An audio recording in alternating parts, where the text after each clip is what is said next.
కార్యాలయాల్లో 24 గంటలు మరియు బహిరంగ ప్రదేశాలు అంటే రోడ్స్, హాస్పిటల్స్ కానీ అన్నీ కూడా వాటిల్లో కూడా 48 hours లోపల కూడా ఏవైనా నాయకుల ఫోటోలు వాటికి సంబంధించినటువంటి కూడా తొలగించాలని కమిషన్ యొక్క ఆదేశాలు ఉన్నాయి. అలాగే ప్రతి చోట కూడా మొత్తము 72 గంటల లోపల అన్నీ తొలగించాలని ఆదేశించారు. దాని ఎలక్షన్ కమిషన్ యొక్క ఆదేశాల మేరకు మన మండల సిబ్బంది అందరూ కూడా మండల సిబ్బంది, సచివాలయ సిబ్బంది అందరూ కూడా వెళ్ళేసి దాదాపు అన్నీ తొలగించారు. అక్కడక్కడ అరకొర ఏవో మిగిలిపోయి ఉన్నాయి, అవి కూడా యుద్ధ ప్రాతిపదిక మీద తొలగిస్తూనే ఉన్నాము.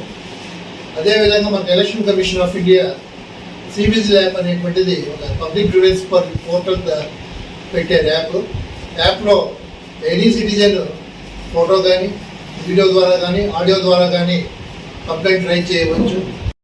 సెంట్రల్ టీం నుంచి డిస్ట్రిక్ట్ ఎలక్షన్ ఆఫీస్లో ఒక టీం సపరేట్గా కంట్రోల్ రూమ్ ఏర్పాటు చేశారు. అక్కడ నోడల్ ఆఫీసర్ గారు, అక్కడ నుంచి నోడల్ ఆఫీసర్ గారి నుంచి ఆర్ఓ గారికి వస్తాయి, ఆర్ఓ గారి నుంచి లైన్ స్వాట్ టీమ్స్కి వెళ్తాయి. సైమల్టేనియస్గా మన ఎండిఓ గారు model code of conduct team లీడర్గా ప్రతి మండలంలో కూడా ఏర్పాటు చేశారు. వారికి వస్తుంది, నాకు తహసీల్దార్కి కూడా నాకు కాల్ వస్తుంది.